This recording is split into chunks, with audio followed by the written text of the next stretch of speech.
Okay. All right. We are live from WCC Media Day at Resorts World in Las Vegas. I am the host of the Unofficial WCC Hoops podcast, Zach Farmer, alongside Andy Patton from LockedOn Zags.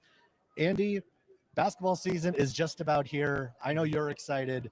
Uh, how's it? I mean, we're here in Vegas. This is a lot of fun. Yeah, oh yeah, absolutely. So excited about this. Already got a chance to talk to a handful of coaches and players here in the WCC. Looking forward to some of the very exciting conversations we are about to have here on this live stream. It's going to be a great season. We're starting to see there's rolling out the Mountain West backdrop back there. As the WCC one hopefully is going to be the one that takes its place.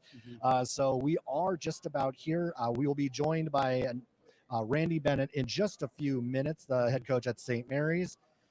And honestly, like thinking about this season, there's so many things to talk about, and we'll go over a lot of it. Gonzaga being obviously a top 10 team going into this year. St. Mary's being the reigning WCC champion. Santa Clara looks good. USF looks good. LMU is going to be interesting.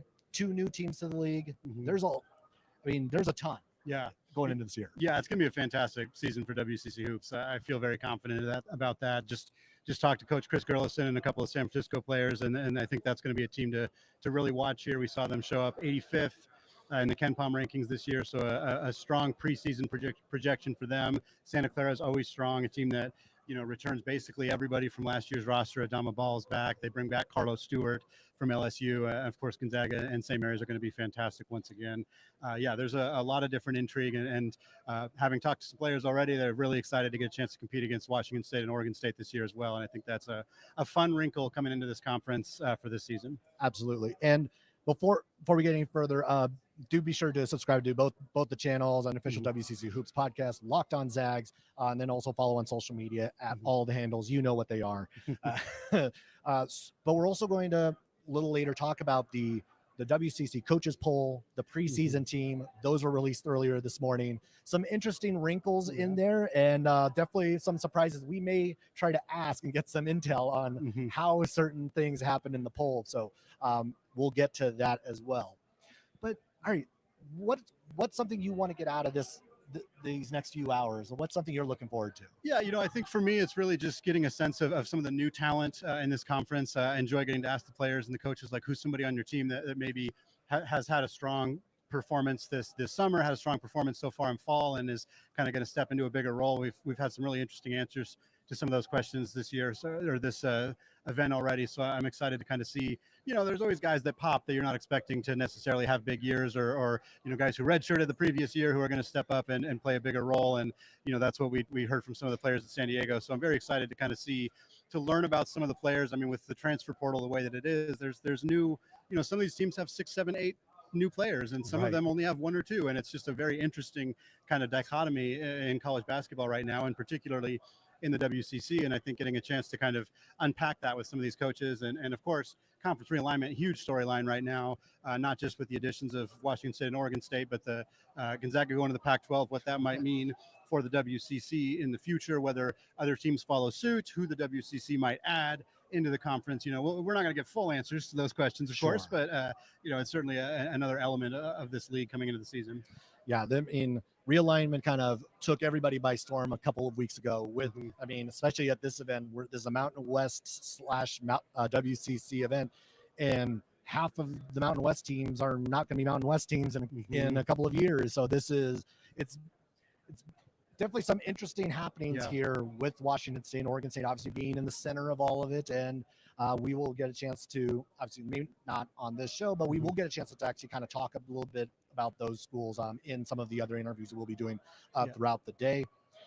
Yeah, watching Boise State do their interview, and then Gonzaga doing theirs afterwards, and realizing, in a couple of years they're going to be in the same conference. It's just kind of a unique aspect of this event, with the Mountain West going first, and now the WCC Media Day is getting going here in about an hour ago. And yeah, very excited to see what that looks like in a couple of years, and see what else happens with the Pac-12, of course, and what other teams they add, and how much that might impact the WCC. But obviously that's a couple of years down the line. Right now, it's focusing on this year, this upcoming season, and there's plenty of things to be excited about with this year.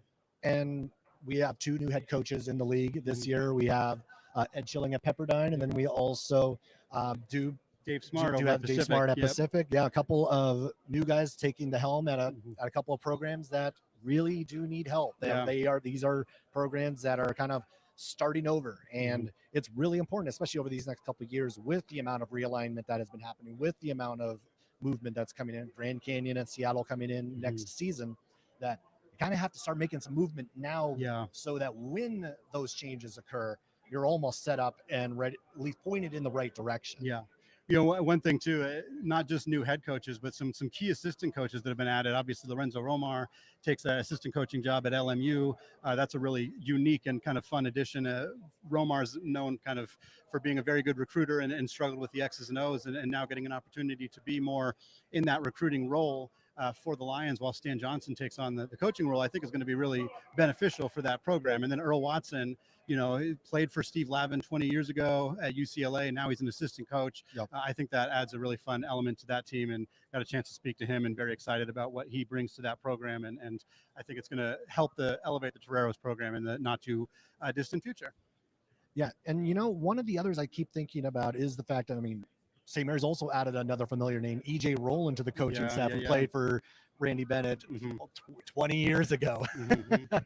So again, just another name to think about as who's been added to the mix. All right, and we're getting our first group over here. Yeah, welcome in, guys.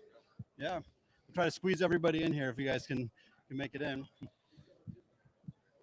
I have to actually switch up which tweet I'm sending out now. You guys beat Randy to it. All right, so we're glad to be joined by St. Mary's players Luke Barrett, Augustas Marciulionis, and Mitchell Saxen. You guys are coming off, obviously, winning the WCC regular season championship. You guys were the tournament champions a year ago. We're a 5 seed for the 3rd straight year. Going into this season, obviously there were a lot of changes in the offseason with player movement and whatnot. What is kind of like the vibe going into this season? Because watching you guys the other day, it definitely looked different than what we've seen in recent years, but just as good, just as efficient as you guys have been in the past.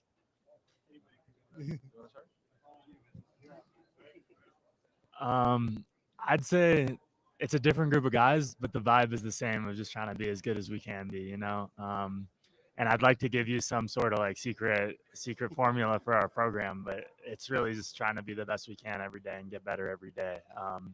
Whether that's here in October or in the middle of January in the dog days of the season, like we just want to maximize our talent and maximize where we can get to as a team and build our habits right now. So to be really good this year. I can say also the one thing that's different being here for 5 years, I think there's been years where there's 1 year where we returned every single player and we didn't have anybody different. We had Goose coming in, but Goose and a couple other guys, but then last year felt pretty similar from the year before. There's definitely a feeling of like uncertainty that's more actually of like excitement of guys stepping into new roles and bigger roles. So you're kind of having, like, I think these practices are more and more important because you're having to figure that out, figure out how to play with different guys and who's getting shots where and stuff like that. So that's pretty exciting right now. That's a perfect segue into kind of what I wanted to ask about. Obviously, transfer portal has been around for a couple of years now, but hadn't dramatically impacted this program until this last offseason. 2 really key players out the door, and you know, this is a program that has historically had guys step up into bigger roles and thrive, and that's something that's been a hallmark of Randy Bennett's teams for decades. And now, I mean, it's as important as it's ever been with some key guys out the door. Who are some guys, or how has that process kind of gone in practices in terms of getting guys to step up, whether it's guys who are already starters or guys who are reserves or even new guys coming into the system to kind of step up and fill the gaps with guys like Jefferson and Mahaney out the door? Yes, I would say, just like Luke said, like this year feels a little different. We had some important pieces coming in from portal, some freshman guys that are going to play important roles. So I feel in a way like this offseason was a little different, but I think we have really good talent. I mean, we have Jordan, who is ready to make that next step, and he's been in the program for a year and a half by now. Then like Polis, he is like really talented player. There's no other way to say it. So we're just like, our job is to make sure like those guys are like learning the stuff that like our system and how we guard, how we play on offense, and make sure there's no everybody plays for the team's success. So I feel like, yeah, like our job is to like make sure like everybody's on the same page. But I feel like we really have some really good pieces, and yeah, I'm excited for those guys to step in their new roles. I mean, watching you guys the other night is like, yeah, you have a lot of guys stepping into new roles, and actually one of the guys stepping into a larger role, Luke. Like I was actually really impressed watching you play the other night, and just talking about like the just what's the different feeling for you going into this season, because it seems that like now everything's starting to click all at the same time. You always had this kind of like role of being like doing a lot of the dirty work, but now we've got to see glimpses of it a year ago, the offensive game you can have, and now look like it's kind of starting to all come together for you. Yeah, I think I've always just tried to do what I was asked to do, and yeah, like you said, it's been being kind of a glue guy and a hustle guy, and offenses came in certain games. I feel like I feel like I've grown over the years, but yeah, this is a year where obviously just it's pretty simple that Dukas went and he's on to his next journey now, and I've learned a lot from him on like how to fit in the offense at that position. And I mean, I think I've seen it with guys like it has to happen first in the off season to open gyms, and I think I've become a good scorer in those settings, and then just been listening to my coaches for years on how I can make myself more efficient and how I can make the game slow down. So I think it feels like it really is slowing down, and I can try to step into more of a scoring role this year. Two new teams joining the WCC this year, Washington State and Oregon State. Obviously, two programs that are big schools, have had success in basketball in recent history for Washington State in particular, and obviously just adds more games to the conference, adds more quality opponents, adds two fun new places to play in Corvallis and Pullman. Like, what are the things that you guys are excited about getting the opportunity to play those two teams?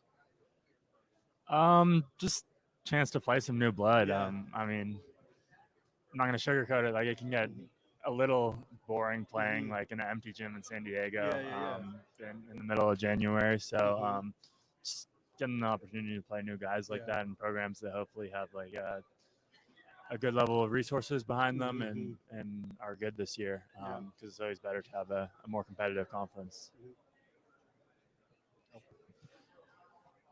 So we saw the WCC poll come out, and Gonzaga was sitting at the top of the coaches poll. You guys are the defending champions. You guys are the tournament champions. When you see something like that, and obviously we know Gonzaga brought a lot of their pieces back. They added some really nice pieces as well. When you see something like that, what is for you guys who are the defending champs? What sort of motivation does that give you as a team, or like does that even factor in as far as like as your prep and everything else when you see something like that? I mean, honestly, like we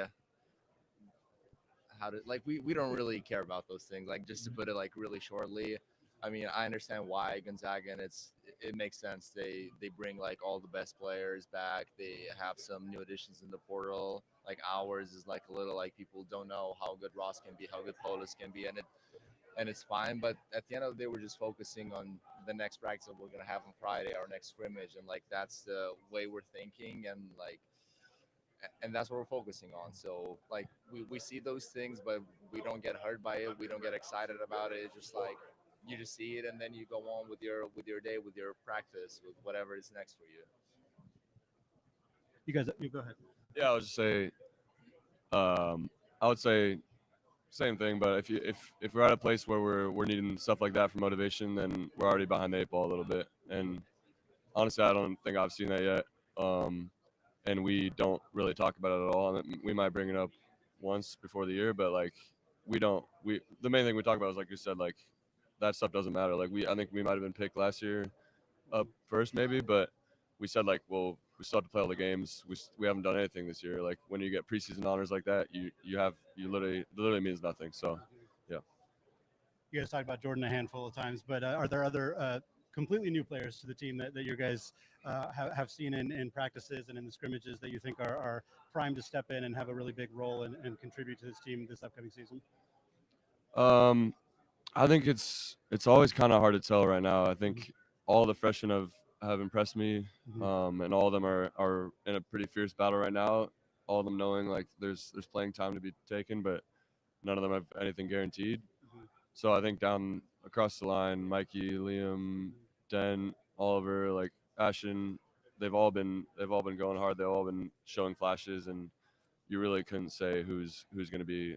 I think they'll all help us this year, but you couldn't say like by the end of the year who's going to be in the rotation. It's hard to say. How does Randy with freshmen or with new guys coming in? What is his kind of philosophy in terms of, like you mentioned, earning playing time? Like it's obviously never guaranteed, but how does he kind of treat new guys into that system and into the program? And obviously for you guys as veterans, in terms of welcoming everybody in and kind of getting everybody up to speed, like what's that process like? And obviously had plenty of success with it with this group in particular. I mean, I think he holds them to the same standard that he holds older guys. And what he's really been hammering recently is like to crack into the rotation, you have to be good on D, and like that's going to be the identity that's going to get you in the rotation. And I mean, there's not really sugarcoating that. Like to play college basketball at the D1 level, like and fit in. We have a lot of freshmen that are really good at scoring, but like that's not going to be your role necessarily right away, unless you're like prolific at that, you know. So we've got some dudes that can come in and contribute offensively, but it's going to be like who is most solid and fits in on D probably that will garner the most playing time early on and help the most. All right. If I remember correctly, you've had the conversation. You guys are roommates, suite mates. Yeah. Who's the best cook and who shouldn't be nowhere near the kitchen? It's a softball question, man. I'm just gonna, like, they're gonna say that I shouldn't be nowhere near the kitchen, so I'm just gonna admit that myself before they have time to bully me for that. But yeah, those two guys are pretty good in the kitchen. They're always cooking, and I'm just like I don't know. Maybe you want to talk about that? Yeah, I mean, it's been a fun journey. I feel like I can kind of be his mentor.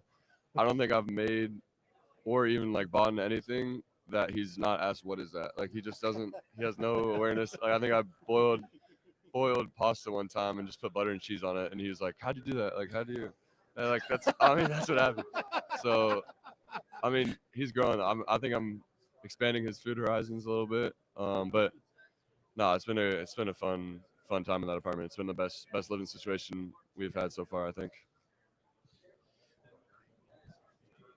How much does that help? I mean, obviously you guys have all played together for a handful of years, but living together and being guys who've been in this system for so long, a system that is unique in the college basketball space. You know, not a lot of teams do what St. Mary's and Coach Bennett does. So for you guys to have so much familiarity now with that system, we kind of talked about, educating the younger guys, but how much does it just help in terms of getting you ready for the year? I mean, you have so many guys who aren't having to learn this defensive scheme and the pace and things like that. I mean, does it feel like that sets you up for success, particularly early in the season when a lot of the teams you're playing in this era have 4, 5, 6 new players on the roster? It feels like that gives a nice advantage, especially early. I feel like as far as us being in the system a while and especially living together and just having like the level of familiarity that we do have, like we all know we're going to bring it every day in practice, and we all know we're going to be there for each other. So we can kind of emanate that to the rest of the team a little and just be that rock every day as leaders and sort of as a cohort of veteran guys that can just show the younger guys like what it takes kind of. And I think we've done it before. Obviously, we won the league before, and we knew how hard that was. So we're just trying to transmit that every day to the younger guys, like how really hard it is to go and do it, and how nothing's guaranteed. Thank you guys so much. I think that's good. Yeah, that was really fun. Yeah. Good luck this year. Yes, sir.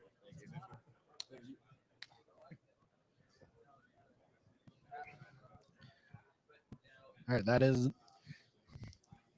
Augustas, Marciulionis, Luke Barrett, and Mitchell Saxen from St. Mary's. Obviously, this is a team coming off back-to-back WCC regular season championships. They did share the title 2 years ago with Gonzaga. And I think it's something to be noted. It's like they do bring back, with all the subtractions, the reigning player of the year, the reigning defensive player of the year. And yes, like there was definitely conversation when those awards were made of like who should have. There were definitely disagreements on who should have won those awards and whatnot. But the fact is actually that they have those awards. But again, it's on the court.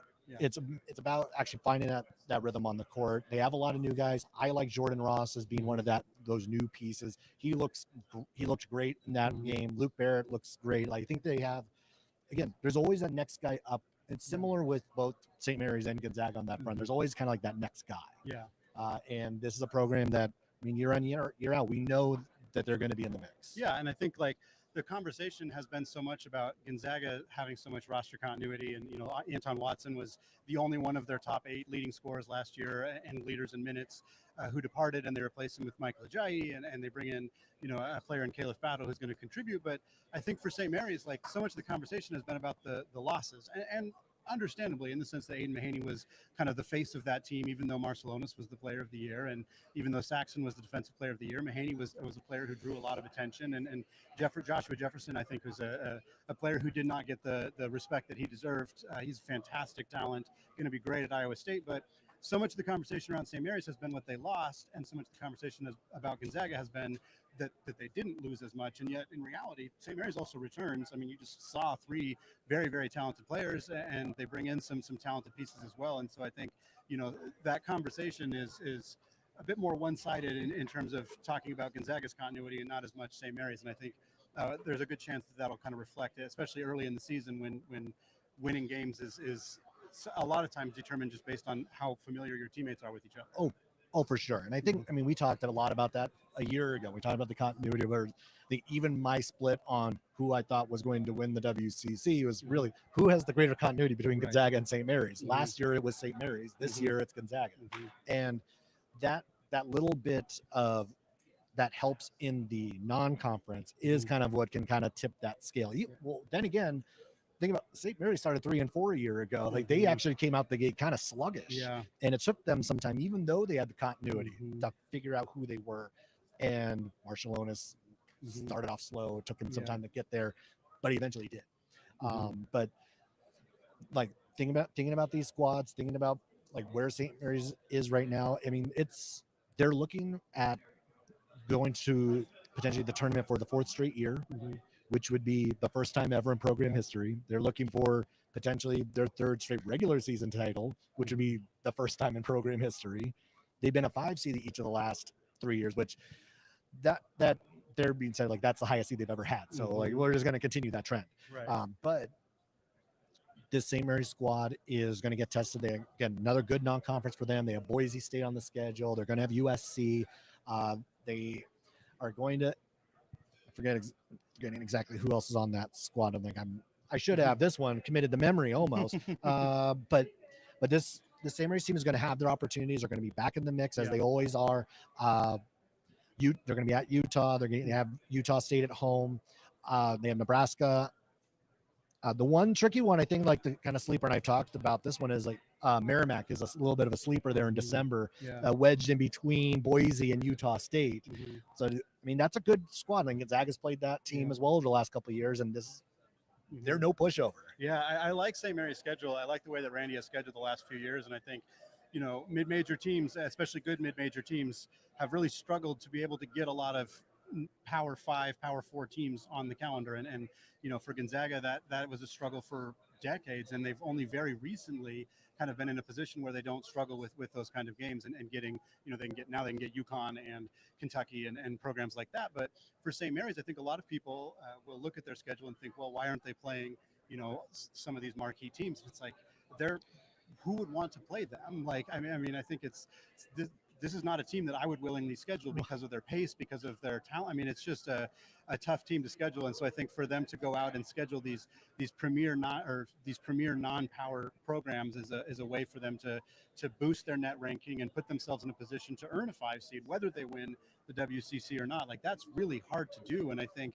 for Gonzaga fans, seeing Gonzaga's success and what they've been able to do, I think it almost in some ways makes St. Mary's success harder to appreciate, because if there wasn't a Gonzaga, what St. Mary's has done in the Randy Bennett era would get a lot more attention than it currently does. And it goes down the line a little bit. I know Santa Clara and San Francisco haven't pushed their way into the tournament outside of one run for the Dons, but like Gonzaga, their dominance of this conference in terms of like recognition and brand awareness has sometimes kind of made it so we don't see as much of what these teams have done. And I think for St. Mary's, their scheduling is something they deserve credit for, especially in recent years.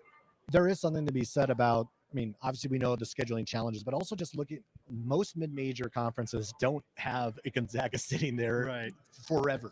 You think about even like the Missouri Valley years ago, or the A10, or the Horizon. The best teams, the superstar teams of those leagues left years and years ago. The Horizon, it was Butler. You look at the Missouri Valley, like you had VCU, like you had teams leave these conferences that had elevated themselves to an extent. Now, we could talk about like how it's a little easier to move out of those conferences because there's other conferences next to them, and I do think there is a geographical component that I know that Zach fans said is not that big of a deal. It was a big deal. Like, and that was a hurdle that the Big East didn't want to deal with. It was a hurdle the Big 12 didn't want to deal with.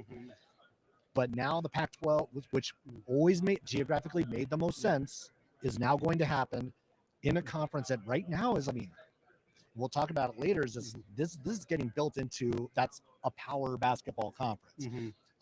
But I want to talk a little bit about like where the coaches poll is, because again, there was a surprise in here. Like obviously we know who's sitting at the top. Gonzaga sitting at the top. They got 9 of the 11 available first place votes.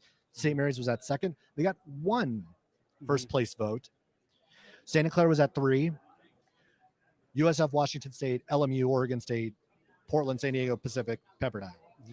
But there's 1 missing first place vote, and that went to USF. The Dons received a first place vote. I would probably have to go check with somebody on when the last time they received a first place vote for the league. It's been a while. It might, Quentin Daly might have been on the squad the last time that happened. But it's been a while that USF receives a first place vote, and we're going to try to investigate and see who actually did that. But again, I think that speaks a lot to what USF has been able to do over the last 7-8 years. They won 20 plus games almost every year over that stretch, been to the tournament. They bring back a lot of the key pieces. Honestly, they have one of the best backcourts, if not the best backcourt in the league. When you look at them, like the depth of it, Ryan Beasley, Malik Thomas, Marcus Williams, this USF team, they've been able to stay consistent year in, year out.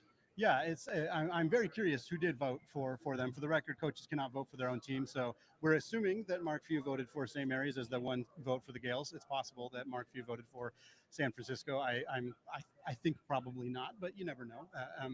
And so it's interesting to see who placed that vote for San Francisco, but it's not undeserving. I mean, I think, it's a team that has had a ton of success recently. I know that there's been a lot of discussion about the fact that they play some of their games at the Chase Center, and they're playing Gonzaga again at the Chase Center this year. I recently spoke with Coach Grossen about that and kind of the decision to do that and how it elevates their program from a recruiting perspective, and the players love it. They love the opportunity to play where Steph Curry and the Golden State Warriors play, but it also just makes them more of a recognized brand. Those games they get on TV, people see that they're there, local fans, local people in the Oakland Bay area kind of know that they're playing there, and I think it helps elevate the program, because right now their recognition isn't matching their play. They're a better basketball team than they're getting credit for nationally. And I think people like me who cover the WCC and even like national people who are really plugged in at the mid-major level who follow these teams, they'll tell you'll see it shouted from the rooftops from so many people. We love San Francisco. We love Santa Clara. This is the year. John Rothstein just talked about Santa Clara and says he thinks they're an NCAA tournament team. He's said that before, and it hasn't happened for this team yet just because it's difficult in a mid-major conference if you're not one of the top 2 teams to make it. And this conference is so dominated by Gonzaga and St. Mary's. But, these are 2 programs that are fantastic. And Santa Clara getting third place vote, or getting third place in the conference despite not getting that first place vote, is a clear indication that a lot of teams had them second, third, fourth in their rankings. And I think it's a testament to how well Coach Sendek and Coach Gerlison have elevated those programs in recent years.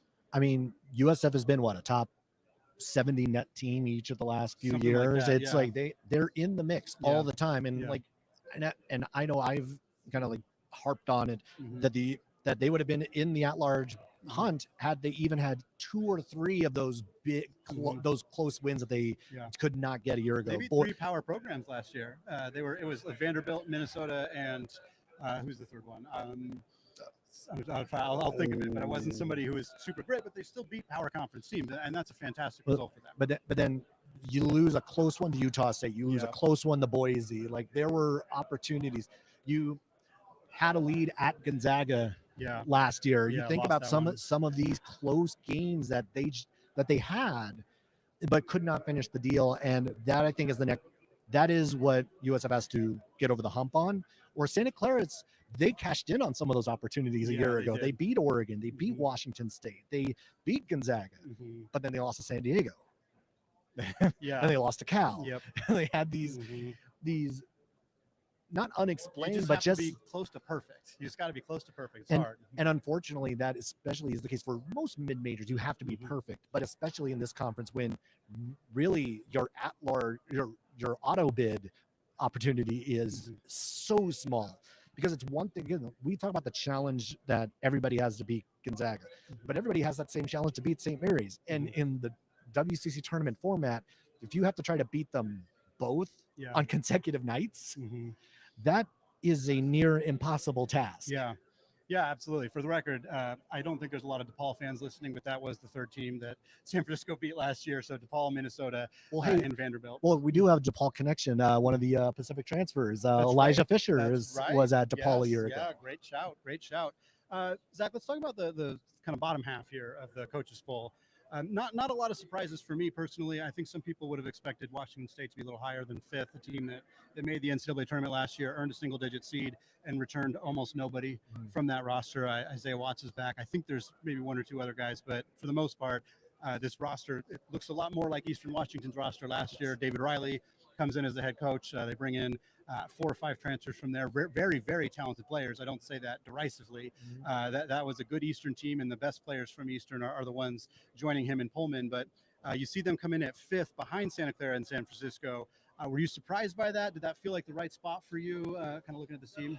That feels about right based on what we talked about, like how much respect USF and Santa Clara have earned over the last few years. And they continue to build. And I think there is something to be said about the reset that Washington State had. Kyle Smith leaving Washington State for Stanford, obviously a big blow. But this is a team that now I think I pause with, like, we've seen this Eastern Washington group to the WCC before. We saw this a few years ago with Portland, and it worked for that first year. We saw it work for a year. And that was a team that was very competitive in the league. I think they finished 6th or something like that season. And so their Eastern players can be obviously very competitive in the WCC. I mean, Gonzaga, we have yet to get the Steel Vengers on the floor, but that's another Eastern guy who is going to make an impact for a squad in the WCC who is going to be legit. And so seeing Washington State where they are right now, I think that makes sense, because I think once you get by them, LMU has a big question mark on, can they follow through on the promise? We've seen so many injuries over the last few years that we need to see them make that leap. We need to see them make that jump. Coach, how's it going? Eddie. Hey, nice to meet you. All right, we're going. Coach Bennett's here with us, guys. Yeah. See right there. Go that one, right? Yeah. We'll throw that one right in the middle. All right, so we're resetting here a little bit. We got Randy Bennett coming on in. Thank you. Want me to hold? Yeah, you can hold. Yeah, we'll trade this one. Randy, how's it going? It's great. How you doing? It's great media day. Yeah. It's fun to actually see everybody in one place. And like, we'll be all the way back here in Vegas in March. But for coming to this, you guys have had such great success over the last few years. 3 straight years, 5 seed, back-to-back WCC regular season championships, tournament champions a year ago. Bring back a great group of guys that are going to be able to kind of like continue that role going into this year. What has been with a lot of the changes that happened in the off season? What has been kind of like the message going into this year with a lot more new guys, because you had to actually use the portal a lot more than you had in the last couple of years? Yeah, we it's not real our deal. We've taken transfers over the years, kind of when we need one, Yeah. and that's really what we did. You got to be careful. We have 6 new ones coming in. We should have probably been 4, but and we took 1 late. But 4 of them are freshmen, 2 of them are transfers. So we and I had to make a decision. Like, do I want to go get a transfer guard? And our whole deal when we recruit guys is, listen, you may not play right away, but if you do what you're supposed to be doing, we think you're talented enough. We think we're pretty good at evaluating. You'll be a player. You just got to hang in there. And we don't want if that's not what you're looking for, don't come here. Like, go somewhere else, because that's kind of what we're doing. We've had success, and I think we've proved you can do it. Now, last year when Aiden left, I had to make a decision. I'm gonna go get a transfer that spot or just roll with the young guys. And I thought our young guys would be good enough, and I thought that was the right thing to do with them. And so they're gonna have to do it at the guards. Like Jordan Ross gonna have to do it at the guard, which he'll be fine because he's been in our program, and that's what he wanted too. And then we have Mikey Lewis and Liam Campbell coming in as other guards, and then we had some other guards that were sitting on last year besides Jordan, that we just thought we could get it done. So that's how we rolled. We needed help at the 4, and we took Paulus and we took Ashton as a 3-4, and so we kind of had to do that, which just like when we took Joe Rayhan as a transfer.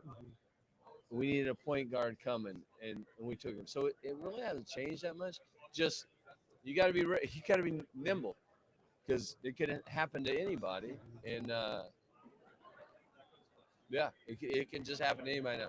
But we're still pretty confident we can do it the way we've always done it, and we'll see. Time will tell.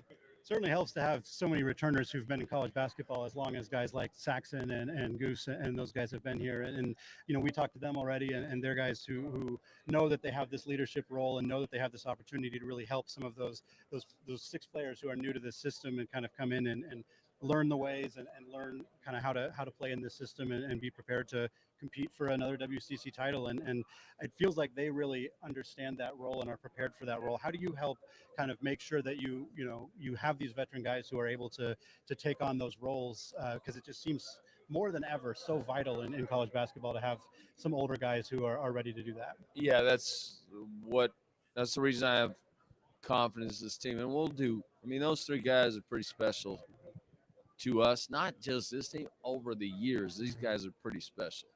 They stuck it out, stayed through. Season's over. Obviously, it ends on an L, and there's a little disappointment there.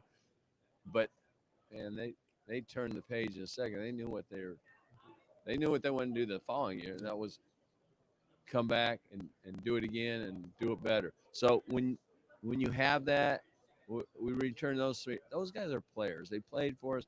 They played on a top 5 seed. Man, 3 years. They were part of the team, and they were real players last 2 years. So there's nothing better than that. Like, that's experience going through one of those seasons, and to do that, I mean, you got to be ready every night. You got to be ready every day. You have to stay healthy. You have to block out distractions, positive or negative. They know all that stuff. And so you don't have to teach them. They know it. Yeah. They got to show the others. They're basically extensions of the coach. All these things are kind of like cliches, but it's real. And when you have it, if you had to go get a transfer as a 5-man, 1, you'd have to break the bank. And 2, there's no way a transfer is going to come in and be better than the guy you've had for 4 years. And so, anyhow, they are number 1. Like, they set the table. And then the other guys that return, they experience it, whether they're redshirting, hurt, played a little. Like Harry Wessel played a lot. He's good. Yeah. And having him back with those three, all right, you're pretty old now. And then you throw in Jordan Ross. He was with you. He knew what it was. Played against Gonzaga and Santa Clara and those guys in the tournament and cut the nets down. Like it's just hard to put a value on what that means to your team. But it, like I said, it's experience. It's kind of priceless. So that's 100% why I feel good. Now we have some other guys coming in, these 6 new guys, and other guys developing, moving up. But I feel like we have a lot in place. It's never easy. Never easy. I know it'll be tough, but we got the pieces and the experience and the leadership to be good. I mean, you've talked about this in years past. I mean, think about the trio of like Logan Johnson, Alex Dukas, and Kyle Bowen. You talk very similarly about those three and what they meant to the program. That's something I was thinking about as I was looking through like just the coaching staff, and obviously like Mickey's on the roster, Joe Rayon on the coaching staff. The addition of EJ Rowland coming back, and and just thinking about just again, I was a freshman his senior year. I got to see the first tournament run. It's like talking about like the value of being, I mean, EJ's been around the program. He's always kind of stayed in touch, but what's it been like having him back on the bench and being a reconnected part of the program? Yeah, it's first of all, it's a sense of pride. Like you're just proud of your guys that they want to come back and they're good enough to come back and help. And he's been playing so long. He's never really coached. So he is he's a guy that's not only been involved or stayed involved, he's stayed involved at a high level. Like anything we've done, alumni game in the summer, whatever, he's been there. Stay in touch with the former players. He's one of the guys who leads that without us asking. He takes a lot of pride in what he did, his teams did at St. Mary's, and these other teams. He wants to know our guys. He comes back, da. He does all that stuff. Now he's flipping the page, and it's a total new deal. Like coaching and playing are 2 different deals. So he's going to have to. He knows this is nothing that we haven't talked about. He's just got to take stuff in for a while. He'll give us value right away as a coach. One, because of his presence. Like people respect him. You talk to him, he carries himself in a manner that you're going to respect that guy. And he's such a good player. He can pull those guards over and say, "Hey, why don't you think about this?" And they're going to listen. And I'm giving him the green light on that stuff. We have Mickey and Joe as well that were point guards for us, but EJ, it's even more fresh to EJ. He finished in June playing Pro A France. So I'm pumped to have him. I'm pumped to have all those guys, and I think that's what gives us. That's our other secret weapons. Those assistants are really good. How much does that actually impact the recruiting? Because thinking about just like you have St. Mary's on the coaching staff, they're like these are guys who can speak directly to their playing experience of what it was like in this program as well. It helps for sure. It's something we don't really talk about. They probably do, but I don't tell it to recruits. They got to figure that out. Like 4 of our 5 assistants played for us, and that's cool. Like we all think that's cool. Like we're pretty tight, our players and our coaches, and it helps that I've been there the whole time. But those guys, it's not just me. It's those guys are close with each other. The St. Mary's family, as far as the basketball program, it's what it should be. And so anyhow, those guys keep it that way, make it that way, and so it's. Like I said, it's just pretty special for me to have those guys. 2 new teams joining the WCC this year: Oregon State, Washington State. obviously Washington State program that made the tournament last year, a very new roster, new coach, but still a program that's had some success. Oregon State, was in the Final Four a few years back. What does it mean for this conference to have these two teams in the league, and for you and your program to get a chance to compete against them this upcoming season? Yeah, it's they'll be good. They'll be good. They're playing that pack. They have good teams in the pack. They have they have money because they're from the football school, so they're the last two teams for the pack. So they'll have you need money. You need money for NIL. You need money for resources, the whole deal. So they'll have that, and I don't know if everybody knows that, but that's an advantage. And they played good teams, so it's going to help our league for these 2 years. I think it gives our league some depth, and in 2 years, there's 3 of them that are leaving, and we'll still have 10 good ones after that. But these guys, Washington State had a great year last year. They're really good, and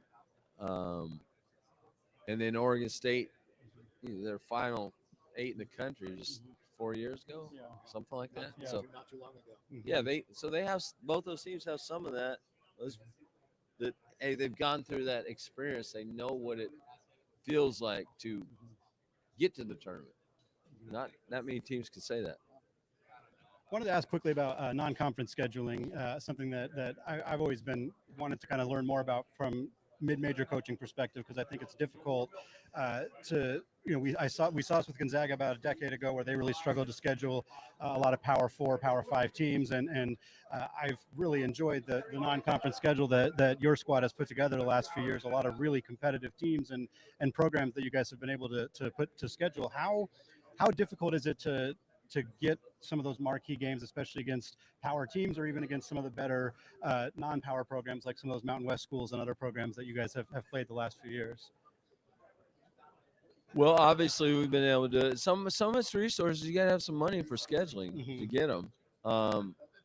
You can go on the road and play them, but there's nobody good doing that. Yeah. Like, go get bought, probably get beat, and that's not a good formula for being good and getting to the tournament. So we try, and it's pretty simple to me.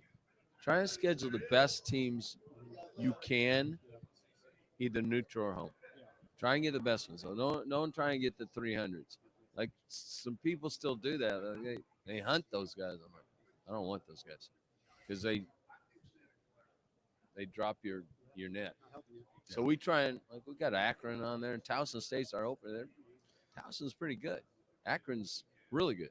In others, we got Utah State. So some of our homes are that, and then any neutral we're playing, we want that to be a quad 1. Yes. Yeah. You're welcome. Yeah, thanks, Randy. Zach, thanks, man. Great seeing you. You too. Have a good one. Yep. See you guys. Yep, thank you. Thanks. Great stuff, Coach Bennett there. I was glad we got a chance to talk a little bit about the scheduling, because just like we talked about before we came on, it's just a fun thing, a fun kind of element of the college basketball experience that I don't think gets discussed all that often, but that I think is something that a lot of coaches really struggle with, of how to put this together, what's the best way to do it, and with the net rankings, and then you had RPI before, and it's always changing what the metrics are looking for from a tournament perspective. And so for a team like St. Mary's and teams like Santa Clara and San Francisco, who are trying to make the tournament, like, you got to do everything that you can to get into the tournament. And as a coach, you can't control every aspect of your program. You can't control how the players perform on the court, but you can control the schedule that you put together. And Randy had some good insight into what they try to do there, and I think that's a fun kind of part of this whole deal. Yeah, and again, it's like they're not the biggest names they're not the marquee, in which I know, like, so many of us, myself included, we're like, where's the marquee game? Like, where's the big name? Where's, like, not saying like Duke or like Kansas, but like somebody from a major conference that has a name. But again, you look at what they've been able to put together. The Towson, the Chattanoogas, the Akrons are solid mid-major programs. Then you mix that in. You do have game at Utah. Then you have Boise. You have Utah State. Then you get USC, and then either New Mexico or Arizona State at the Acrisure, I think, Invitational Classic, whichever one of the Acrisure events that's happening in Palm Desert. I think there's like 7 events happening. I can't even keep track of all their names. But they're going to be down there. It's like they have two great opportunities against one power conference opponent, and then maybe a power conference opponent, or it's going to be another power mid-major.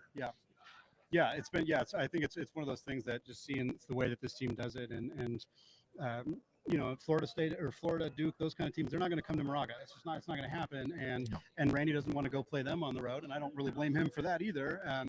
But you want to try to get those neutrals if you can, and some teams are going to be willing to do it, and some aren't. And I talked about this on my show recently, like.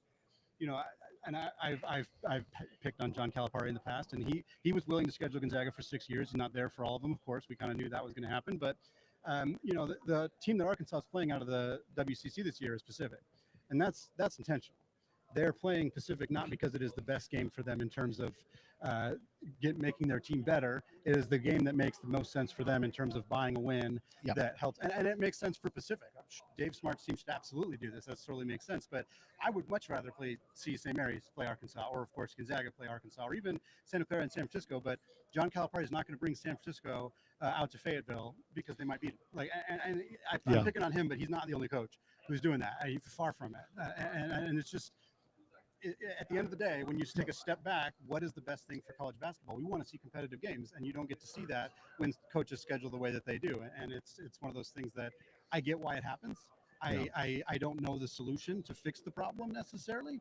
I think the fact that we're not rewarding road games as much as we used to in terms of the metrics is part of it. But at the end of the day, like, teams are going to schedule some bad teams in order to get some work in and boost their net rankings. And that's just the reality of the way college basketball is currently. Yeah, and even additionally, you talk about like that, the fact that road games are not as rewarded as they once were. I think it's also like, well, neutrals will also maybe overvalued in that same respect. That's why you see so many of these neutral site games where there's going to be a couple hundred people in the stands in a location where none of the actual fans are really going to be able to get to, or it's going to be a very small number. Right? Like, as much as I know, like and maybe I'm picking on the Pentagon in South Dakota a little bit here because they packed that building, but it's not going to be packed with the fans of those teams. It's going to be the local people who are packing that facility. Yeah.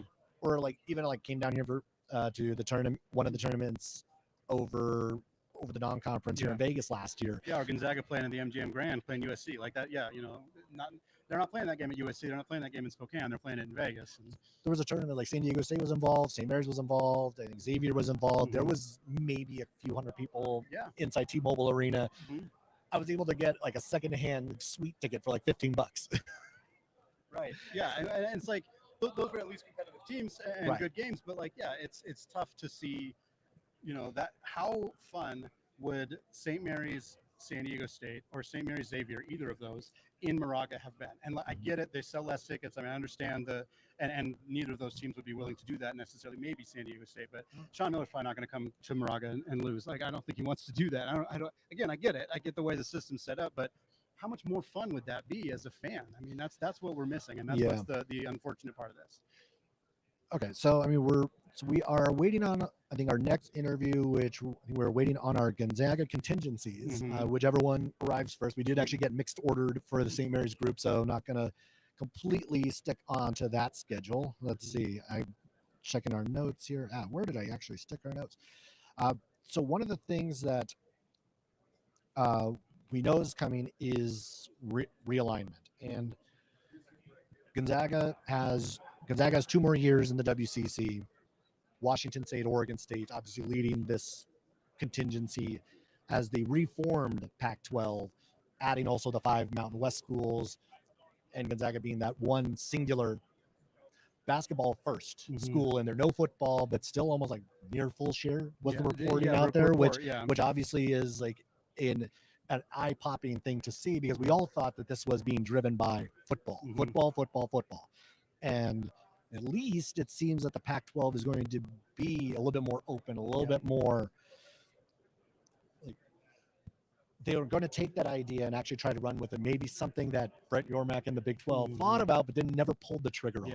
Yeah, it's interesting. I'm curious how much of the motivation for adding a school like Gonzaga was simply just wanting to add that brand recognition, knowing that it's going to help elevate just the recognition of the Pac-12 obviously from a basketball side, not from a football side. But I also wonder, that we know that they were in pursuit of Memphis. We know that they seem to still be in pursuit of Memphis and some of those other schools in the American Athletic Conference. And Memphis rebuffed them initially, but now seems to be, they kind of indicated, yeah, we rejected the offer, but we're not rejecting the conference. And you got to think that adding a Gonzaga really helps a school like Memphis make that decision. And for the Pac-12, adding Memphis is massive because it gives them that final football school that they need. They need to be at 8 FBS schools, and it also could potentially be a domino that would impact schools like Tulane or South Florida or UT San Antonio. And frankly, outside of sort of South Florida, none of those are huge men's basketball additions, but they are valuable football additions. And so if the Pac-12 was trying to leverage Gonzaga to get some of those AAC schools,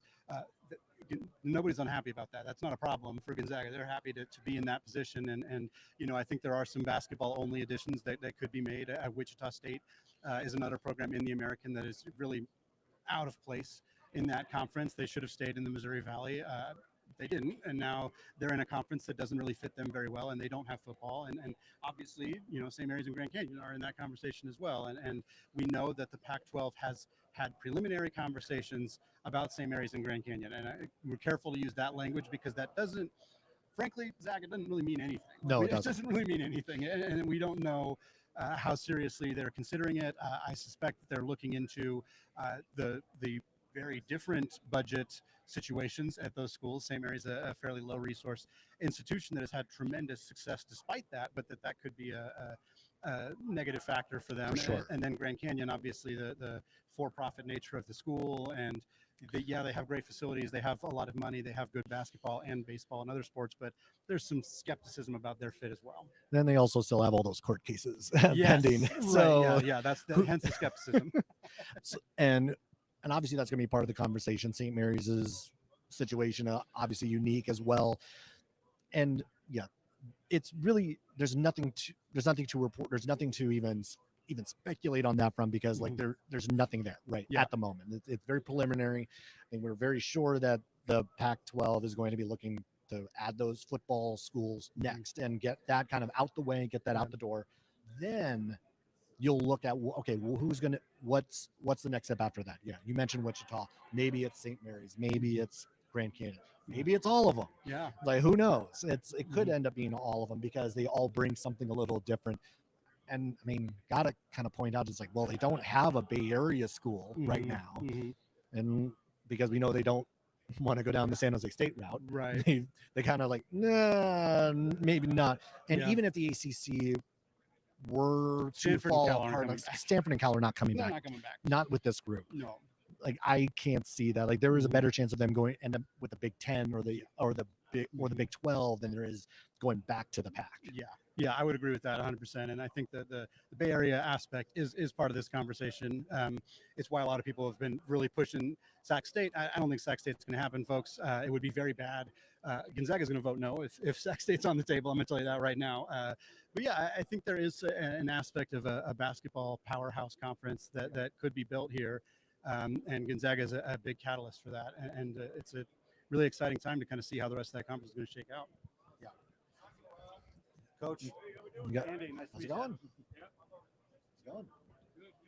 Good. Coach Mark Few joining us today here. Like, whichever one. Yeah, either one, Coach. Yes. Coach, roster continuity has been a huge part of the conversation for this team coming into the season.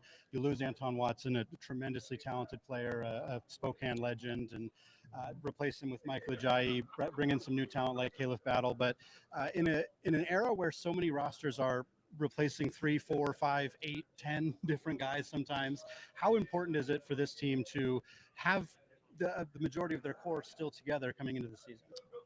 No, it's huge. And I think our guys deserve a ton of credit for that. The willingness that they wanted to stay together. They wanted to run it back. They love the program. They love the school. They love the community. And then I think also that there was just a yearning on their part to, be a part of something that's special. And I don't think they thought they could find that anywhere else, but they deserve a lot of credit for that because in this day and age, it's pretty rare. Now, like each year, there's a little bit of a different personality each team. Yeah. As you've kind of gone through camp these first few months, what is the personality of this squad? Because again, you bring back a lot of the pieces, but now you enter in still quite a few new guys as well. Yeah, I think it's probably still to be determined because there's just so far there has not been a lot of separation, probably 1 through 10 on this crew.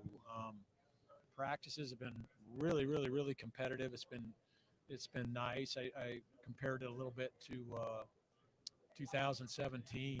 And I mean, obviously different. The size we had in that team was incredible, but we could just have these fierce, basically top 10 just going at it every day and flip-flop the groups and all that. And last year, just because of our lack of depth, you just could not do that. We were constantly just usually scrimmaging the scout team and then just crossing our fingers that nobody would turn an ankle or something. Want to talk about the new players in particular, but Caleb Battle, you've talked about him being somebody who is so unique, and really, I believe you said he's unlike any player you've ever had before. And crunching the numbers on him, he made more free throws last year than anybody on this team attempted by like 50. Yeah. Like, he is such a rim pressure guy. How much does that elevate this program, just having him in that system, and kind of how does that role work for somebody who has that skill set that we haven't really seen in this program recently? Yeah, well, listen, and just what we've come to find out, like, not only does he get to the line, but the other day in practice, I think he made 140 straight.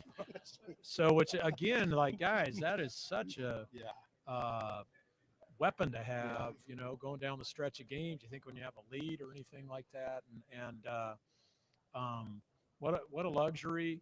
And to your point, he's somebody, I think that you always need guys that can get their own shot whenever they want. I think he's kind of one of those guys. And then B, it's nice to have somebody that can get into the creases and make plays and off the bounce, and that certainly describes him. But he's really been doing a nice job defensively. He's got some size and he's quick twitch and athletic, moves his feet pretty well, and so that's been nice too, because we struggled with our perimeter defense last year. You mentioned the having more players having more depth, being able to scrimmage and play each other more successfully. How much does Braden Smith kind of bring in his first year? Because he's not going to be on the floor, barring any changes with the plan for him to redshirt, but he's going to be in practice every day. He's going to be competing against Ryan. It feels like it's a kind of a symbiotic relationship where he's going to make Ryan better this season, and Ryan's going to make him better when he takes over next year. Yeah, no, you nailed it. I mean, you nailed it. That's exactly what's been going on. He is one guy that kind of has some great leadership qualities, does a great job communicating on the floor, even though he kind of knows he's probably not going to play this year. But yet, I mean, he is fully in and participating like he is going to play this year. And also, he's really raised up the level of competition within the practices. Like of the returners, I mean, the guys who came on, like Graham, Ryan, and Ben, like they at the beginning of last year, we're all trying to kind of find their roles and where they fit in. Yeah. Going into this year, because they kind of had it solidified by the end of the year last year, how much different has it been for those three to kind of like understand where they are, what their role is going into this season, and kind of be able to just hit the ground running into this year? I mean, I think it's been huge, but again, it goes back to the first question. I think they all wanted to run it back because they did know what their roles were going to be, and they did know how much we were counting on them, and so I think kind of both those aspects kind of tie together. You mentioned the perimeter defense. You brought in a guy who was a very good perimeter defender last year in the WAC in Emmanuel Inocente, and we saw him play a big role in the craziness scrimmage, of course, and you've talked about kind of him, there's a potential for him to redshirt. It sounds like that might not be the case. What does he bring to this team, whether it's this year or maybe down the line a little bit, that maybe this team doesn't have that he can kind of help with?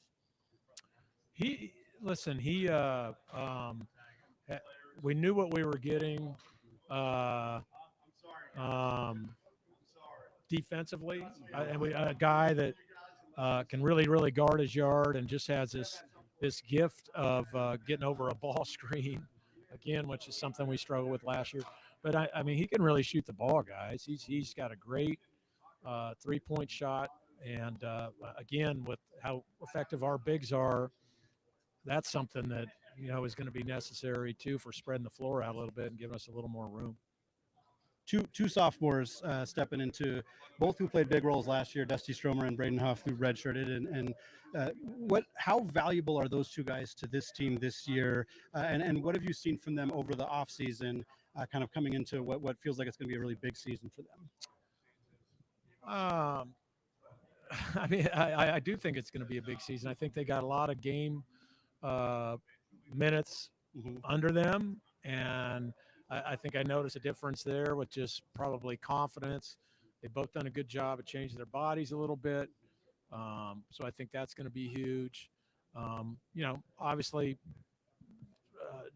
different with what they bring. I mean, Dusty just kind of fills every box out there on the perimeter. He can handle it. He can pass it. He can shoot it. He can score it. He can rebound. But, you're constantly looking for more. I'm hoping his strength that he has gained help him defensively.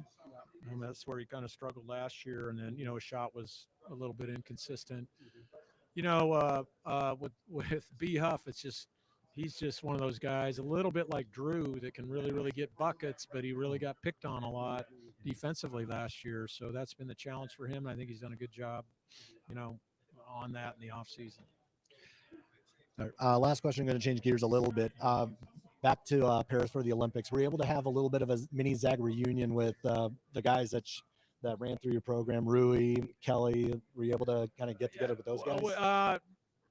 Not as much as we had hoped for. I think people started dropping fast.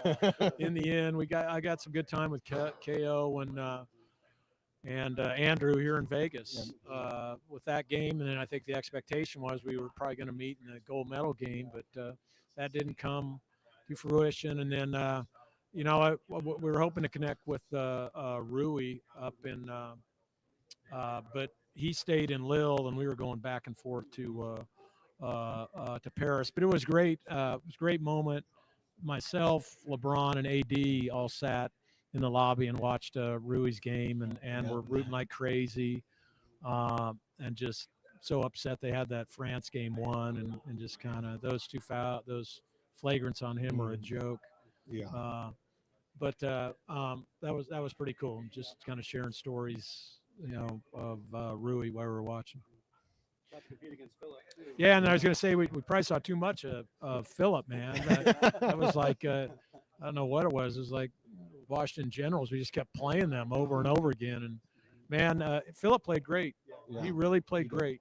He did a nice job of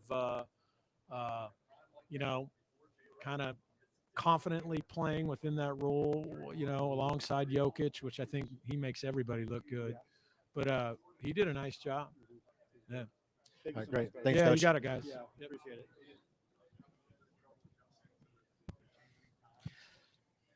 All right, Gonzaga head coach Mark Few. It's great to hear those Paris stories, and just again, like these coaches, like when you start building these programs, like you start to see those players come back. Got to talk a little bit with Herb Sendick earlier about when Jalen Williams and Brandon Pajemski come back. It's like that's a special moment. Obviously, they're more recent guys. Yeah. But it's great always to actually fun. see them. Yeah.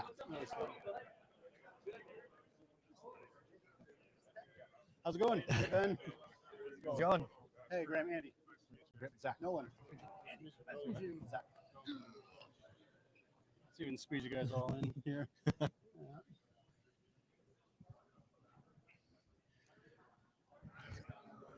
right, guys. Three guys here who've two guys have been in the system a long time. Graham, obviously, coming off a fantastic season.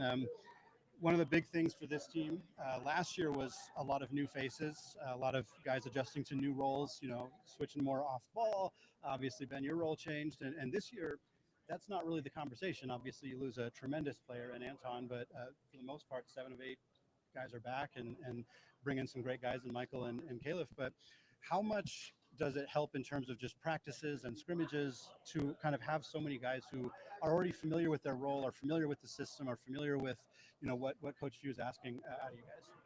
Yeah, I think it helps is bringing the new guys up to speed. Sometimes it's difficult. We just got a bunch of new guys coming into a program. They're all trying to learn at the same time. But we got some seasoned vets. Able to help the guys. They're getting coached hard by the staff. We're there to kind of just tell them what they need to improve on, what to work on, and what spots to be in. So I think it helps them for sure. Yeah, like along the line of what Ben was saying, I think in this new age of college basketball, with us bringing back the whole entire team for the most part, it matters a lot just because we're not having to waste time, not even waste time, but spend extra time on certain things with our flow or how we do things. And we're also bringing, like he said, seasoned vets who have played high-level minutes at a high level. So it definitely just helps us, man, a lot. I gotta stop going last, man. Anyways, taking all the answers. Yeah, man. Nah, they said it all, man. It's really exciting, having this tight knit group, just come back and be the core of the team it means a lot, and it goes to just show you, how Zags basketball really is, the culture behind it, just how close we all are, and just to bring in these 2 or these 4 transfers, it just means a lot, and it does a lot to the team as well, so yeah, I'm excited. Just the competition in those practices, because again, like last year, you guys had a lot of guys were banged up. You were a little bit younger, but now you guys are running like 9, 10, 11 deep. Like Right. Just kind of talk about like just that level of competition that's happening in practice and how that's obviously changing everything you guys are able to do. Yeah, man, it's been chippy every day. And yeah, it just goes to show you just how competitive and how again, just the Zag way. The Zag way. Every practice is it's another day to get better. It's another day to be the best who you are. I feel like, and with this being 11 deep, that just goes to show you the depth that we got and how we could just put it all out there on the floor every time we come out there. And if we could do that with another sub coming in right after us to leave off where we started. So yeah, man, it's gonna be amazing. I can't wait. Every day is a dogfight, to say the least, with all these guys and the talent that's on his team. So, like Nolan said, we're constantly getting better, and I can feel the growth every single day. And so, like, yeah, man, we're just getting better every single day. And we're having a great time as well. So that's really what matters. What they said. I mean, bring your hard hats here. Come to our practice. That's how it is. Yeah. How have the young guys adjusted? I think we're looking at guys like Ismaila and Emmanuel and guys who are probably not going to play big roles this year, but being in this dogfight, as you guys talk about in practice, like how does that elevate their game and kind of get them more prepared for whatever their role looks like this year and going forward? Yeah, I think I said this a little earlier, but I think as of right now, I feel like our practices might be harder than some of the games we're going to be playing with how hard we play and how much competition there is and who we're playing against. And they're going against us every day, high level dudes who want to win, and they're trying to bust what every day. So having that experience is going to be big time for them.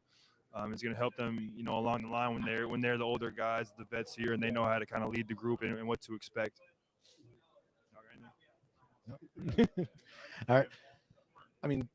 You talked about just like how like some of these games are going to be tougher than some of the games you actually have in the non-conference, or are they just kind of moving forward? Because expectations are kind of sky high for this group, and obviously, as much as you want, you try to like probably tune out what all the outside is doing. But when you think about what you guys were able to accomplish a year ago, you still got back to the Sweet 16 despite everything that seemed to try to go against you.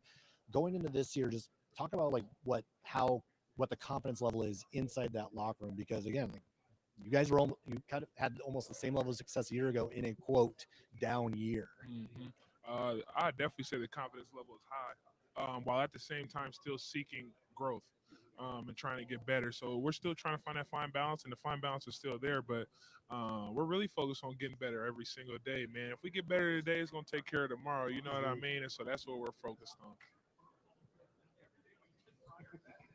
All right, Nolan, I'll ask you one. lot of really good battles the last 2 years against St. Mary's, and in particular against Mr. Aiden Mahaney. And you guys are going to face him at the Madison Square Garden against UConn. Obviously, UConn, a team that has been a bit of a thorn in Gonzaga's side the last few years. How excited are you guys for that matchup in particular, and getting a chance to play against, defending back-to-back national champions and a familiar face that you've had a lot of experience playing against?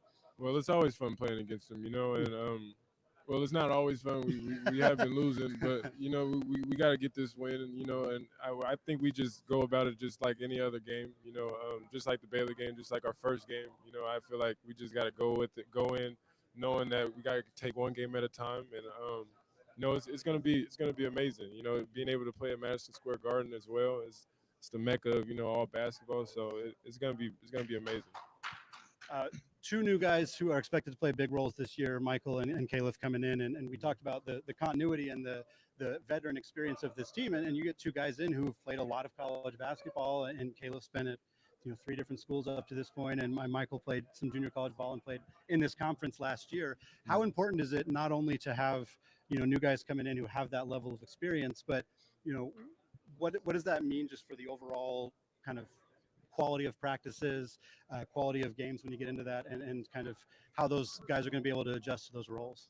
They're really good players, man. They're really good players, and they could adjust anywhere. I feel like they could adjust anywhere, and for them to choose Gonzaga, that just goes to show you, just like I said, our culture, what we bring to to college basketball, and we're just so tight knit. We're a family, and I feel like that's what they felt on their visit. We made sure that so yeah. Yeah, with those guys, man, they've already come in making key contributions, not just on the court, but who they are as people. They're great people, and they ultimately are Zags. And like Nolan said, we want to make them feel a part of this brotherhood early on, and I think they've totally bought in by how hard they work, with the energy that they bring every day, and just the people that they are. Man, I'm glad to have them on this team. Yeah, I mean, I think it's sometimes more difficult for freshmen coming in to a high-level program and, don't know what to expect practice-wise, game plan-wise, and it's how serious we take this on and off the court. So, for them to come in with college experience already, kind of go through the ringer with, the college, off seasons, all that stuff, weight room. So, I mean, it's just big time to have, two guys that have been through it. Washington State, Oregon State joined the WCC this year. Has there been, especially with Washington State, like with the amount of fans and presence there is in Spokane, like has there already been some back and forth between some of those fans, or like what's been kind of like not to say the reaction, but like has there been any movement on like the budding rivalry that Washington State and Gonzaga are going to have moving forward? I mean, I'm not sure what to expect, honestly. I mean, obviously we're just right down the street from each other. And yeah, there are a lot of Kook fans in Spokane. But I mean, I'm expecting, we already have such a great environment every game, so it's probably going to be close to the same for those home games, but I'm sure they might sell a couple more tickets in Pullman when we come to town, and, kind of maybe start a little rivalry, both going to the Pac-12 in the couple years. So, yeah, I mean, I'm excited for it. I mean, we wish we had a football team to play against them, but, this is how it is. So speaking of moving to the Pac-12, obviously currently the league's not done, but we know that by the time Gonzaga's in the Pac-12, they're going to be playing a lot of schools that are from the current Mountain West. And Graham, you have a lot of experience playing quite a few of those teams from your time at Wyoming, and obviously you guys have played some of those teams as well. But what can Gonzaga fans expect against teams like San Diego State and Boise State and those teams that they're going to be competing against in a couple of years? Yeah, especially with those two teams specifically, it's going to be dogfights every game, as you saw last year with San Diego State. And that's how it is with them all the time. Like every single year that I've played them, it's been nothing but a battle. It's just a physical brand of basketball that they both play. But I think it'll just be a lot more exciting games. Mark Few said that Caleb Battle made 140 straight free throws in a practice. I can't verify whether that's true or not, but one of the things that he really brings to this team is a tremendous amount of rim pressure, and in an offense where there's a lot of motion and a lot of movement, for him to be able to get downhill and get to the cup. I mean, it feels like that's going to open up a lot of things on this team that maybe we didn't see from this team in the last couple of years. How impactful can he be for this team, particularly on the offensive side of the ball? Especially at that free throw line, huge, man. I actually watched him make 69 in a row, no cap. It was crazy to me. I was like, wow, because we were supposed to shoot until you missed. And I'm like, man, I'm not ever getting on if you're going to stay here. But just, he puts a tremendous amount of pressure on that rim, just the way that he attacks and how aggressive he is. But also what people don't see is how great of a defender he is, man. He really plays hard on both ends of the floor.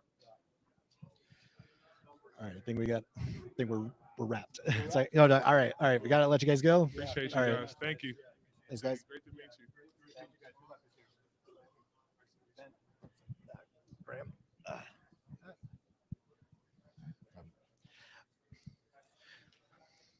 All right, we are hitting the stretch run of our broadcast here.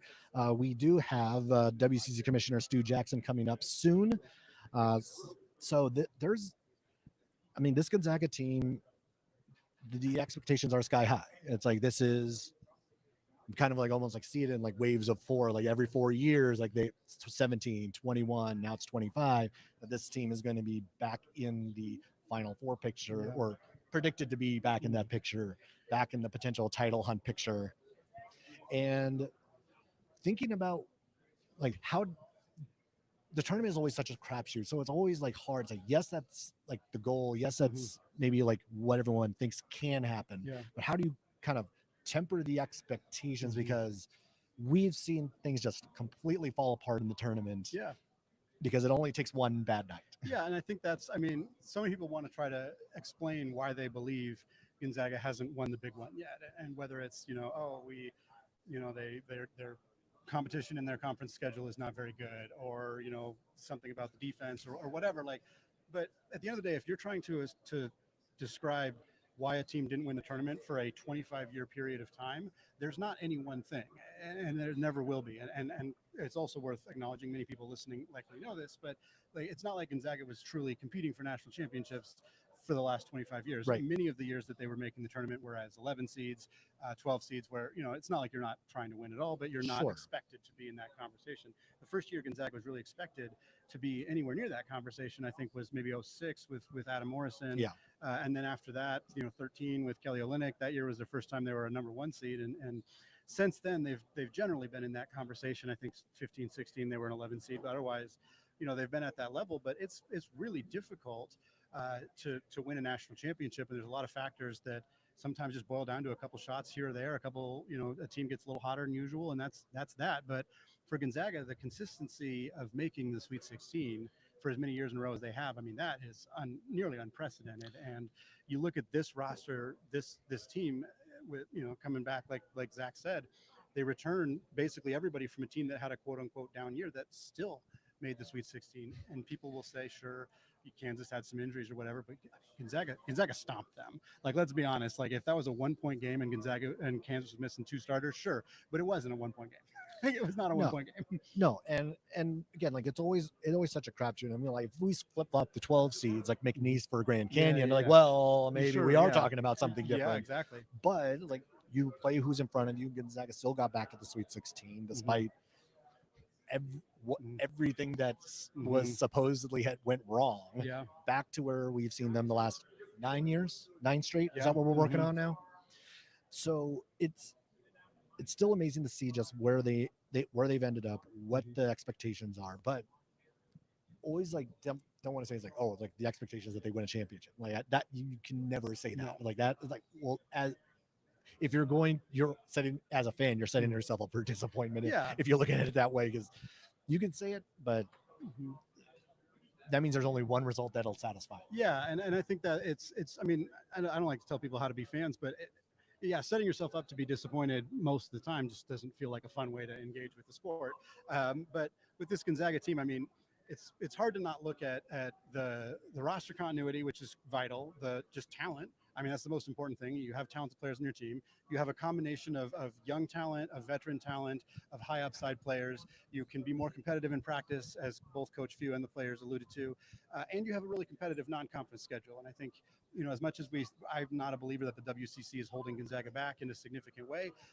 The more competitive non-conference schedule is going to help. And when you play UConn in what's going to be likely I don't want to say hostile environment, but it's going to be a pro UConn environment. And you play Kentucky, who I think is going to be a good team, although they're a very new roster for Mark Pope over there. And you play San Diego State, who's been great, and you play Baylor on the first day of the season. Like, there's just so many really competitive games that are going to elevate this program that's already at a really high level. And not winning a championship isn't going to be a disappointment necessarily, but at the end of the day, this is a team that should compete for an Elite Eight, should compete for a Final Four, and realistically should be in that conversation as a one of 5 or 6 true national championship contenders. Yeah, absolutely. Again, now this team will be going to the Pac-12 in a couple of years. We talked about, like, I don't think the WCC schedule has ever actually impacted them. Again, if you're knocking on that door year in, year out, like your conference, your weak conference schedule is not preventing you from doing what you need to do. Right, and I think you look at the Sweet 16 streak, and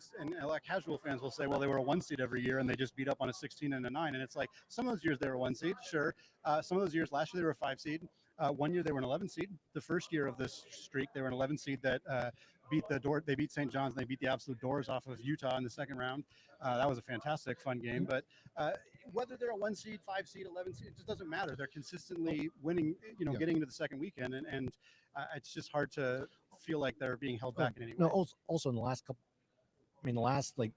maybe 5-7 years, like, we've seen 1 seeds lose to 16 seeds. Yeah. So, like, acting like a 1 seed is an automatic you're going to get further in the tournament is not the case. Like, also, like, 8-9s we've seen over the years has consistently been one of the tougher matchups over the years. Like, those 8-9 teams are largely, like, teams who are loaded with talent but may have underperformed. Yeah, there's a lot of good teams in there. I mean, Gonzaga was down 10 against Memphis at halftime in a 22 tournament, and Drew Timme went insane and led him to a win. But, like, that was a really good Memphis team. Like, there's no shame in struggling against that team. But again, for Gonzaga to find a way to win that game and win so many of the matchups they play in those games, they beat TCU a few years ago. Like, they played some tough games in those matchups.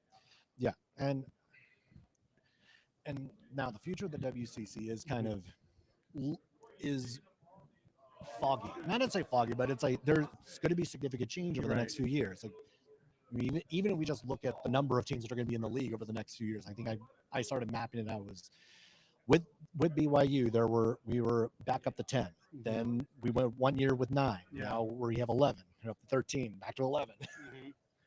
So a lot of changes in the WCC. We're going to be joined by Commissioner Stu Jackson.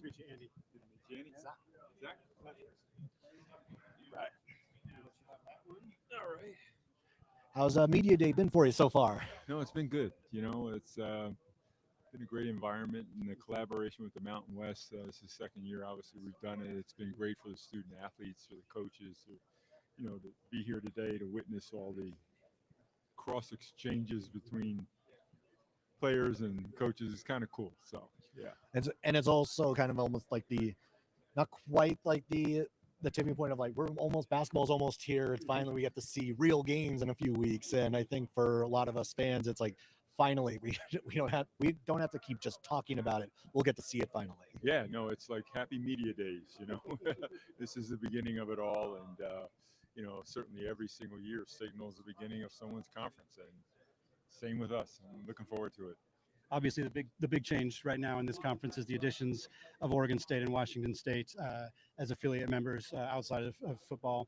And Washington State, a program that made the NCAA tournament last year. Oregon State, a program that made the Elite Eight a couple of years ago. 2 tremendous basketball teams, and 2 tremendous on the men's and women's side. And it just feels like it's a really great way to kind of elevate the level of basketball in this conference. And obviously everybody talks about Gonzaga and St. Mary's, but having these 2 teams really, I mean, it just feels like such a big win for this conference. How did that come together, and how important is it for the WCC to have these 2 brands as part of the conference for the short term? Yeah, no, the genesis of them becoming affiliates into the conference really started very innocently, actually. We had, when the shakeup of the Pac-12 actually happened, we had reached out to a number of institutions in Pac-12 and said, you ever need a home for some of your sports, we'd be willing participants. And it just kind of lied there. But then we got a call from both schools saying that, hey, would you be interested in having 3 sports join? And we said, sure, and my thought was at the time, and it really hasn't changed, is that anytime that you're going to add power conference members to your, across all sports, it stands the chance of sort of enhancing your metrics and helping other schools get access to the NCAA tournament. But then as time went on, they called back and said, hey, would you be interested in 6 sports? And at that point, I said, sure, but would basketball be at play? Well, we don't know. We'll get back to you. And but sure enough, like a couple weeks later, they said, well, we're interested in having like 9 sports, and then it became 11 sports, and we want to talk about basketball. And that's how it all came together. We're glad that it did. From my vantage point, I just think it really helps our league both competitively, and metrically, and across all those sports, and should prove well for us. And there's been a lot of changes over the last few years, even just thinking about membership wise. I think I went back a few years, like when BYU was still here, was at 10, last year 9, we're at 11 next year. And then obviously the addition of Grand Canyon and Seattle next year goes up to 13. Just thinking about just like the construction of this conference and what it's going to look like, at least on the basketball front, like the addition of those two, like how much did the Grand Canyon and Seattle additions kind of get catapulted maybe by the Washington State and Oregon States, or were those independent conversations? Yeah, they were really independent for the simple reason that Oregon State and Washington State are affiliates, and they're only with us temporarily. But our focus still remains to continue to evaluate full-time members to add to the conference. And for us, getting Seattle and GCU, Grand Canyon, we felt just really a win for us. And so again, having 13 teams is going to be a little bit different for us next year. It forces us into some key decisions with respect to how do we schedule, what's that format going to look like, and we don't know quite yet. And even more importantly, what's our conference tournament going to look like? So a lot of things to still be decided, but they're all good decisions. Yeah, that was. I'm sure a lot of people are wondering what that conference tournament is going to look like. I did want to ask about Seattle U, and I know people listening who listen to me know this, that I am an alumni of Seattle U. I know you're connected to Seattle U, and a program that I'm really excited about their opportunity. I know this is a school that has really wanted to be in the WCC. They feel, like a WCC school. You look at the big cities on the West Coast is San Diego, LA, San Francisco, Portland, Seattle. And it felt like that was kind of where we were missing a team. And Coach Victor's led this team to 3 straight 20-win seasons. And it feels like a team that I know they're not in it this year, but going forward, it just feels like an addition that's going to really help continue to elevate this conference in a way that, a lot of people are going to talk about Grand Canyon, certainly, and their basketball success. But I think Seattle is an under the radar addition, and I'm happy to see them in the WCC. And I'm sure you're feeling similarly. Yeah, I'd even go one step further. I mean, Seattle University belongs in the WCC. They really do. And certainly under the leadership, as you mentioned, with Coach Victor, they've had some success, in recent years and seem to be, pointed in the right direction. But, as we look forward, with Seattle U, I just think that, they're going to help bolster, again, the competitiveness. I say that a lot because I think it's true. They've made a renewed commitment to the sports of basketball, both men's and women. That is only going to enhance them. I think being a part of our brand and our conference, I think they would also tell you, helps them sort of clarify what their story is, with prospective student athletes, which maybe they didn't have in their current conference. So I think it's a win all the way around.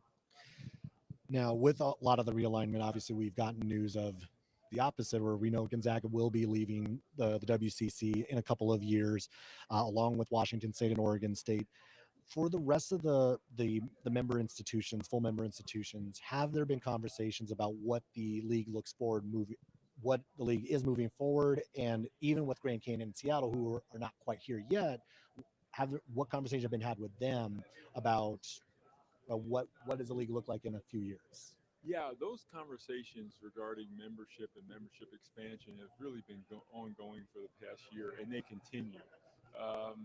they're at different levels of frequency depending on what happens. And with the departure of Gonzaga, I would say that those discussions amongst our members, and I'm speaking with coaches, with athletics directors, and the ultimate decision makers, our presidents, are pretty much ongoing, because we have to, like many conferences around the country, just have an eye on what you can anticipate in terms of movement, and to make sure that we continue to stay stable as a conference, so that we can move forward in the way that we would like.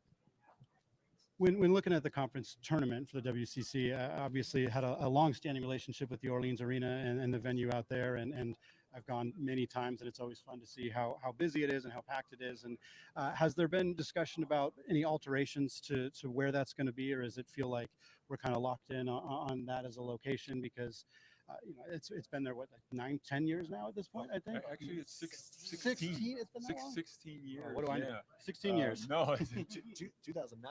Yeah. It's a long time. Yeah, 16 years. And, the Orleans arena has been a great partner with the WCC, and provided, this conference with a lot of magic moments. The staff there, and the way that, our partnership has worked, it's just been really beneficial. Our contract is up at the end of, this next year, the tournament. And, we're exploring options about what the future looks like, and seeing what options are out there, including going back to the Orleans. So we haven't decided yet, which direction we'll go, but, whichever direction it goes, they've just been a terrific relationship for us to have. We saw it was also announced the other day, just like the expansion of like the TV package, like between ESPN, CBS Sports, and then also I think it was also I saw the FS1 like games on there as well. Just kind of talk about like where the conference is on kind of like the TV contract front, and like obviously like ESPN has kind of been the flagship for the WCC for a long time, and what does that look like? Obviously we know it's bigger this year, and so what is it kind of those combos going forward? Yeah, no, good question. I mean, our current media rights agreement is up in 2027.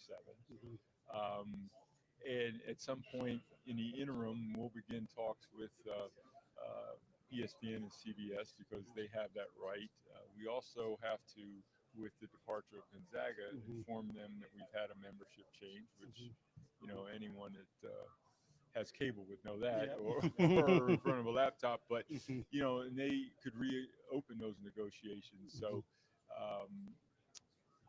we expect that when all said and done in 2027, that we'll have a new media deal, and hopefully at a level that helps propel us forward, in terms of just the resources for the conference that will be improved.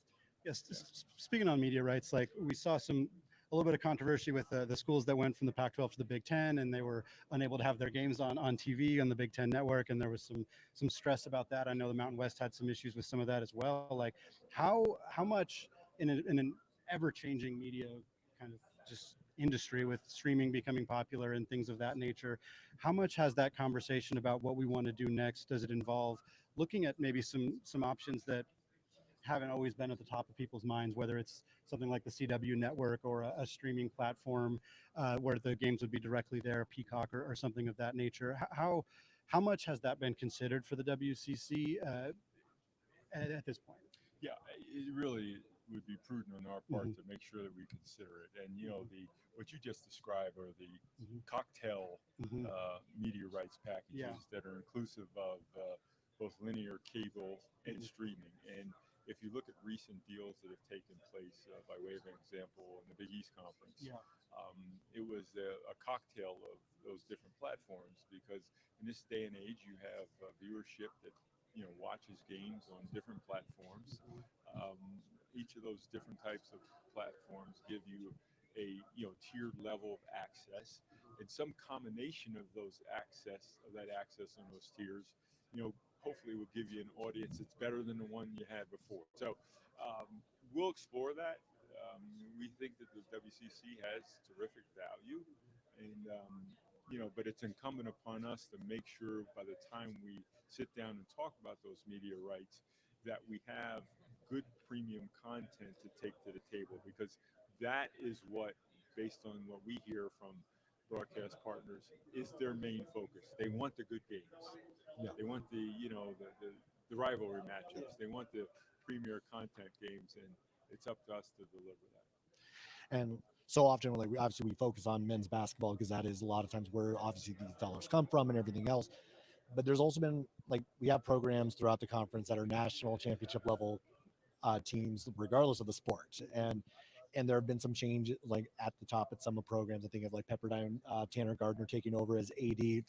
As new leadership is coming in, like how does the conversation go with those leaders as they kind of become part of this conversation, and what you're looking for and what the conference is looking for as a whole? No, they've been great additions. I mean, you have Kimya Massey down at USD. You've got Heather Owen at Santa Clara. Yeah. Obviously, you mentioned Tanner.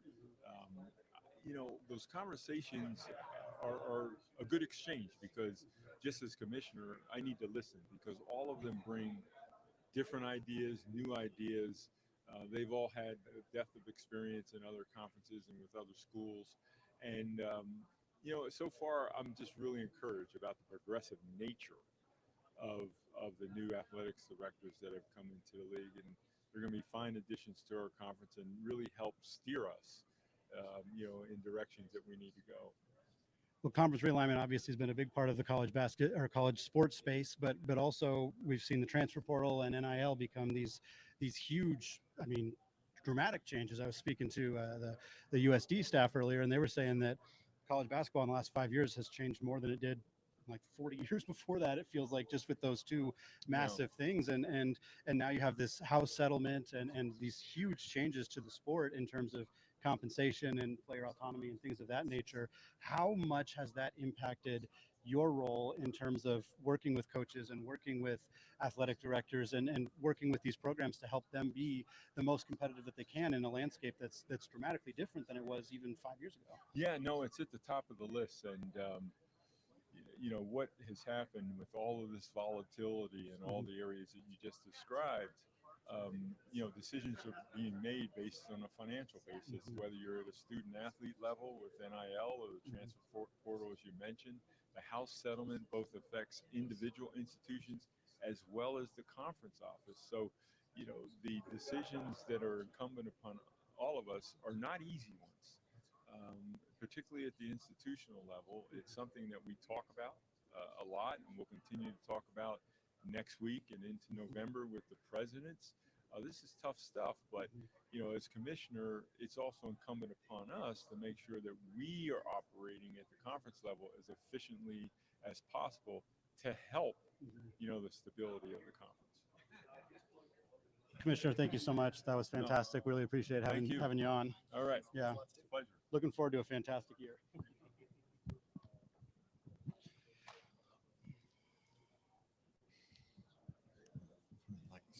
Center us a little bit more on this camera.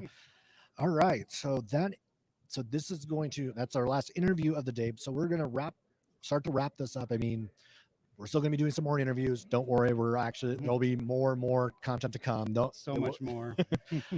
Lots of editing that's going to be happening over the next few days, week, whatnot. But WCC Media Day, this is a great opportunity to kind of see everybody at the same time, get some great insight from the players, the coaches, obviously administrators, commissioner. What's been your takeaway so far? Obviously, I know we have a few more interviews that we're doing after we end the live, but what's been the big takeaway? I think just looking around at this league and looking around at the players who are here, who are walking by in front of us, and seeing so many guys who are almost certainly going to be either NBA players or high-level professionals. Like, this is just such a good competitive basketball league. Talking to guys like Adama Ball and Marcus Williams, and of course the Gonzaga and St. Mary's players we just had here on the live. Like, there's so much talent in this league, and I think to see it starting to spread to more teams. Obviously Gonzaga and St. Mary's are still at the top, and that's probably not going to change until Gonzaga is out, and then St. Mary's will stay at the top, and San Francisco and Santa Clara up there too. But this is a league that has a lot of really good, talented players spread out throughout all the teams, and getting a chance to speak to them and the coaches, and knowing just how passionate and intelligent and dedicated these coaches are. I mean, it's been really fun to have those conversations, and makes me even more excited if that's possible. Makes me even more excited for the season coming up. Admit, like being here, it's like it really kind of like sets the clock. We're almost there. We're almost to games. And I know you and I are both sick of actually talking about what if. We're 2 weeks away from real games that we'll actually get to talk about and preview and see these guys in action. And the talent level does continue to get better and better and better in the WCC. Like really, I mean, this league is now, I would say, like legitimate 5, like maybe 6 or 7 deep. Like yes, we know about the bottom of the league and everything else, but I digress. Yeah, like this is a group. This is a league that has gotten better and better. You have a national championship contender that's sitting on top of the league. You have someone who gets in the tournament every single year. You have 2 who are going to be budding for a tournament this year. You have one who was in the tournament a year ago. So up and down this league, the talent, the skill level, the coaching, like it's going to be a fun year. And these non-conference schedules are going to give us a lot to chew on as we go move forward. Yeah, I think it's gonna be one of the most competitive seasons of WCC basketball we've seen in a long time. And I'm November 4th, 8:30 p.m. That's when Gonzaga starts. And I can tell you right now, I'm barely going to sleep that night. I'm so excited for this season to finally be back. Zach, this was awesome, man. Thank you I want to let people know Zach set this up. He came up with this idea. Like this was so fun. And to get to do this, this is my first time here, his second time. And we've had an absolute blast, and I'm looking forward to it. Completely different experience from the first time I was doing this. So like this was awesome. Yeah. Thanks, Andy, for doing this with me. I feel like I needed like someone else to do some of the talking. We've been on for nearly 2 hours. Yeah, so my voice is shot. we're gonna thanks to all of you for hopping on, watching. This will be recorded. Like you'll be able to rewatch the thing on YouTube once it's all wrapped up and recorded and everything else. And more interviews to come. We were doing interviews before we hopped on. We'll be doing some more after we're done here. So plenty more to come from, and we will be covering basically all the teams. So one more time, check out LockedOn Zags podcast. Follow him. Subscribe and follow on his channels. Follow the Unofficial WCC Hoops podcast on YouTube and just favorite streaming services as well. And with that, I think we're out. Yes, we're out. Thanks, everybody. And we will catch you later.